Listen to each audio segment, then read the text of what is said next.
to the channel. I hope you're doing well. You've guessed it, we've got the 801 in for review. We're going to be doing a direct comparison with the 601 that I've got over here in the case that's faithfully served me for the past 4 years. And there's a lot of good things about this device, and there's not a lot of bad things that I've found so far. So we will kick this off straight away. So it's a really familiar design, which is going to please a lot of you guys out there. From what I can tell, the major differences are the screen, the battery life, and the multi-satellite support with the extra connectivity with your smart device, which is absolutely superb for course planning, waypoint planning ahead. So if you've got a particular task, a route, a mission, whatever you've got to go on, you'll be able to easily input this into the device, and that was certainly a drawback of the older units where you had sort of limited support and you'd have to put in all your grids or whatever you're using into ahead of time. Certainly for me, for what I've been using that device for when I'm planning ahead, doing some hiking, they're just so much slower. But now you can connect with Garmin, get everything ahead of time. This is one of the screens. The screens actually are a bit more customizable now, so everything you see here, apart from the actual compass itself, which is obviously live, you can change. So of course here all you need to do is literally click a button and change fields, or you can calibrate the compass there. It will tell you to do that every time you change batteries.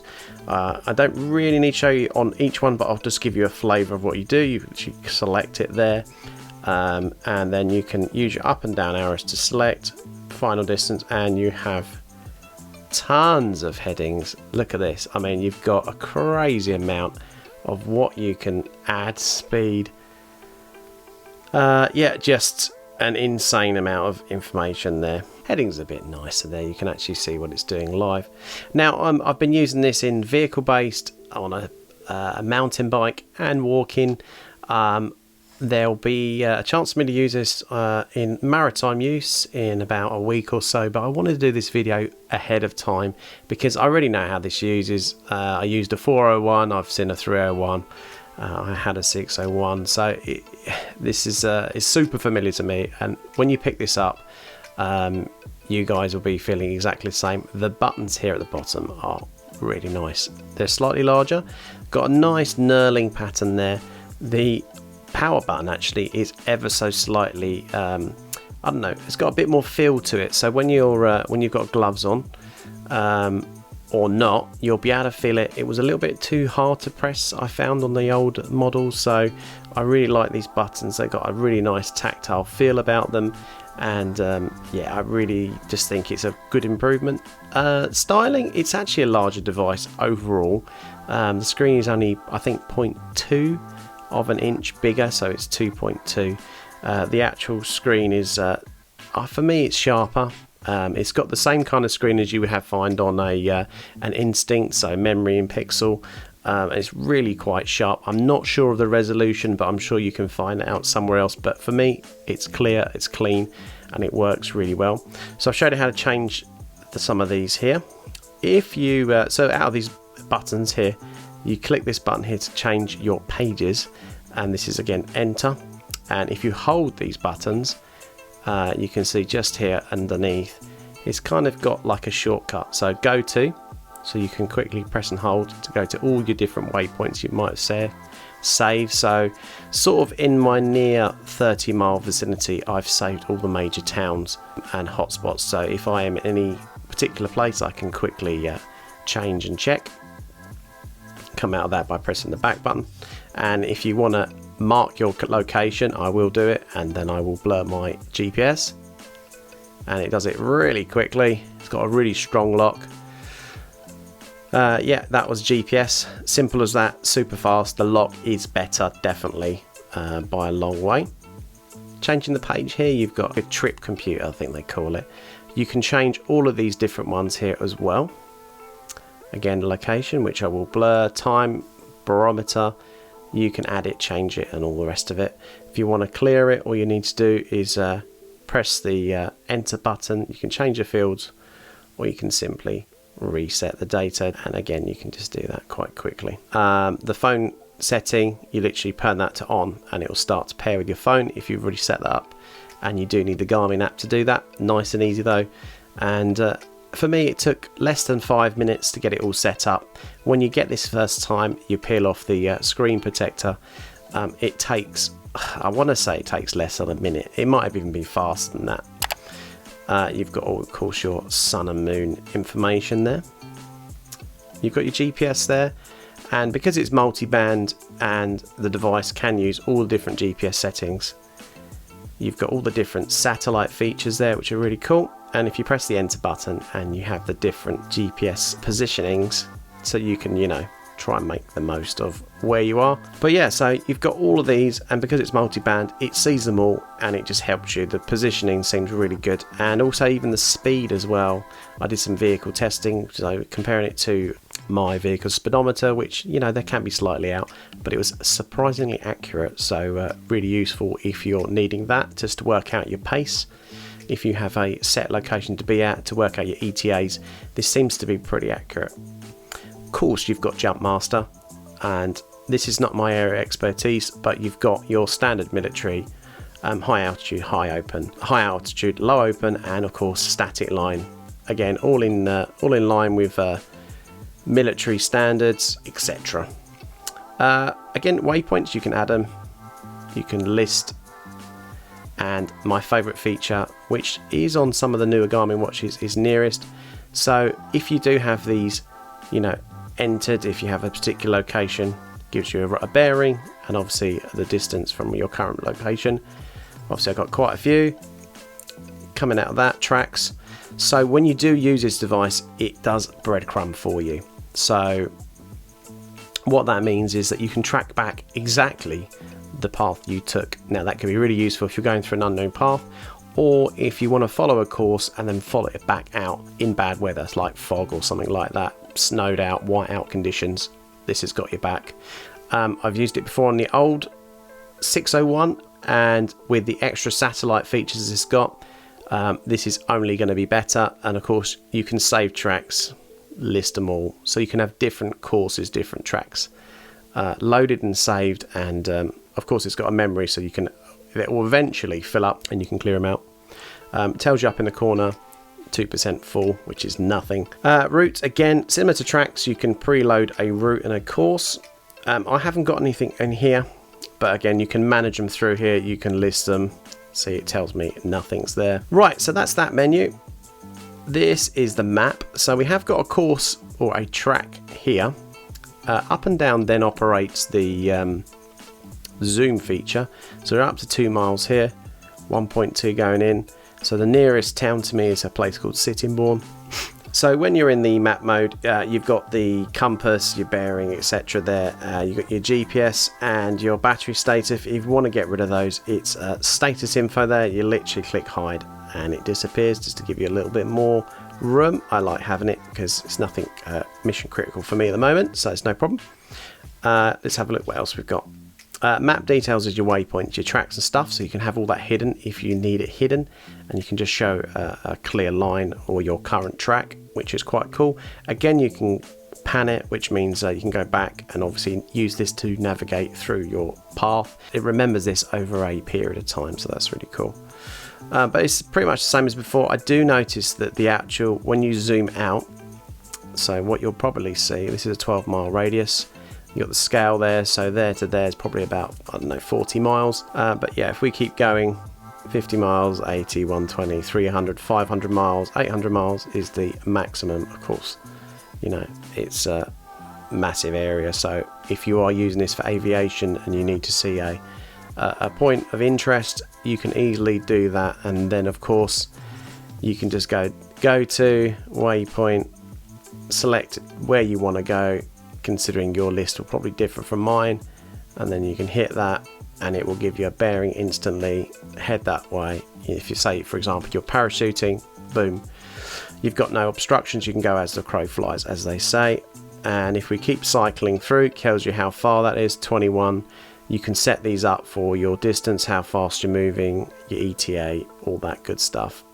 Going to the map, so you can see there now it's selected our waypoint, and it's giving you as the crow flies with our bearing. So again, super useful feature. If you want to cancel that, just stop navigating, easy peasy. So those are the main features.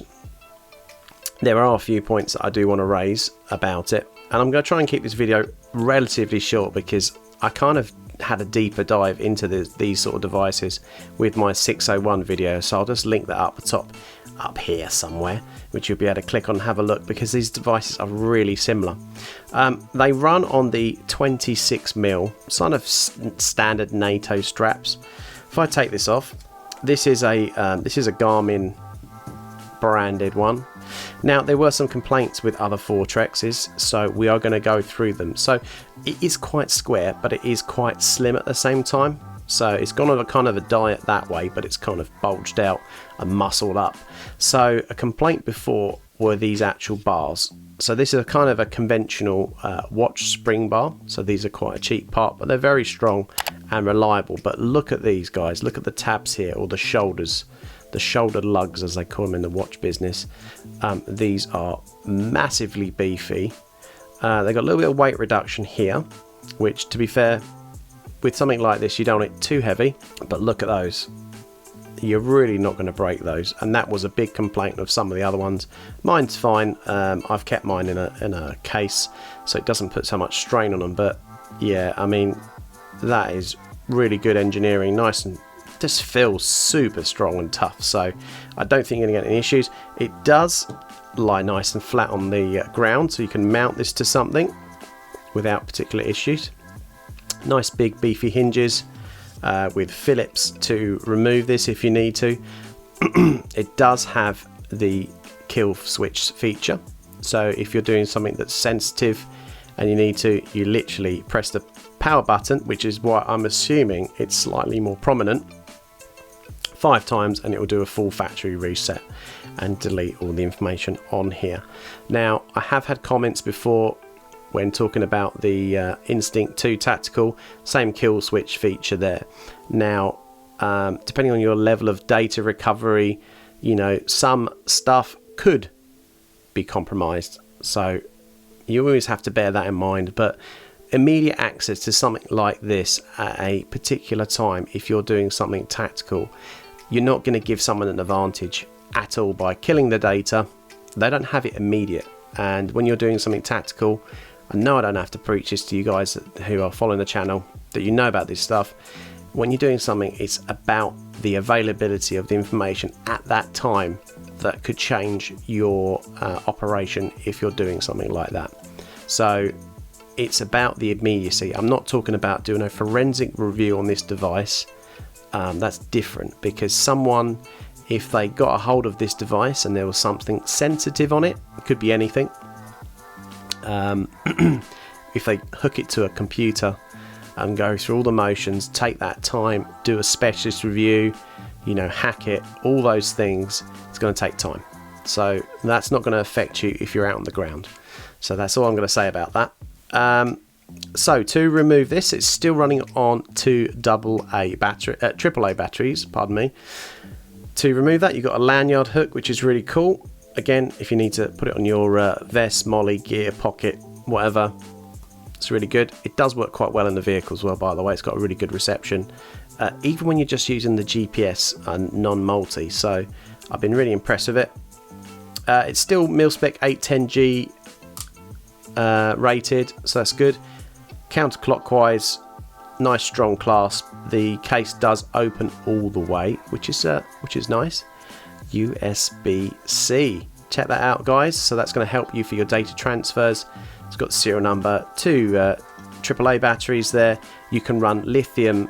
You can also run rechargeables and alkaline. So that's awesome.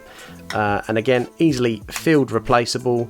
You don't have to worry about USB charging. So the batteries go down, it gives you a warning. You quickly change them out. It'll tell you probably to calibrate your compass, which is always a good idea. And then you're back up and running and good to go. It's got some nice subtle subdued markings there with the Garmin and Foretrex there, kind of tasteful. You have got some reflectivity with the screen. I'm sure you can put a screen protector on here that has a anti-reflective coating. I'm sure someone will think that up. Got some nice grippy texture in here, where it kind of looks cool as well at the same time, but it is a nice strong firm hold. More Garmin brand in here, which is raised and again makes it grippy, and the buttons themselves are grippy by their nature. In the box is just a box, but it's typical Garmin grey for good to go. Also in the box is kind of standard military fare with a Velcro attachment there. Again, it's 26mm. Works pretty well. No real complaints there. It does exactly what it's supposed to do. Easily fit over your arm there or whatever you need to mount it to, but I kind of prefer NATO band here that you get down here. So yeah, I probably won't be using this, but you can fit other 26mm straps. You get that in the box. Also get a USB-C cable. It's quite short, but again, it's nice that they've included that, even though a lot of mobile phone chargers are this kind of thing, so you'll be able to use it. But yeah, this is for your data transfer. You also get all kinds of different info. This is the quick start manual. Look how thick that is. It's because it's in like so many languages, and it's actually extremely brief. So if you don't know how to use the device, as in kind of the basics, it's all in here. You can get this online on Garmin's website as well for the 801 and 901, and the difference is between the 801 and 901 is 901's got the ballistic data. I am a shooter. I do long range shooting, you know, anything over 600 meters, even though I don't really think 600 meters is that far, even for 556, just saying. So yeah, that's your quick start guide, and this is your safety warnings. Of course I read all of this and ignored it, and that's pretty much what you get in the box. Let's show you this extra secret page. You've got expedition mode, you've got stealth options as well, exactly like the other tactical models like this one. So of course, once you finish doing what you're doing, it won't record it, which is really nice, and turns off all your communications, like you know, connectivity to the phone. You can just have it running as a watch, just like that. If you just touch the power button, you get illumination. I've got mine set to low. You won't be able to do it now, but I will show you a video. And also it's night vision compatible, as is this one. But if we exit the watch mode, come out of that, you can enable NVG mode, and that's one of the reasons why I got my nod for you to show you. So this is a 4G Photonis. There is a video about it if you want to have a quick look at this really good night vision device. It is quite a high spec, so it's quite a high FOM rating. Obviously when you are using your nods, you will have to take into consideration your focus point. So obviously when you're doing near focus, obviously using this on NVG mode is going to be quite advantageous. And also you could actually just leave it on NVG mode if you want to use it on a very low light setting, so that that doesn't become a point of illumination at distance if you are in a hostile area or a non-complicit area. And there you have it. So guys, that's the Garmin 801 Foretrex. Again, it's a really good upgrade to the 601. Nothing particular wrong with the 601, but my biggest complaint personally was having to change batteries very often. And yeah, I liked it. I still like it. But the 801, I think, have some very, very nice welcome upgrades with the connectivity features, increased battery life, and of course the multi-satellite ability. Yeah, it certainly works really well. It seems to be a bit quicker, a bit swifter, and for you tactical guys, looks a little bit more badass, doesn't it? So guys, if you got this far in the video, thanks very much. If you find this video helpful, just drop a like for me. It really helps with the YouTube magical algorithm. I really appreciate all your support. I love the comments you guys do. I really appreciate all the thank yous, and it does mean a lot to me because I make these videos for you guys and also for me because I'm a gear geek, and I love just helping you guys out and helping you make better purchases. But anyway guys, thanks very much. Drop me a subscribe if you want to stay up to date with the latest things we've got going on, and in any case guys, take care.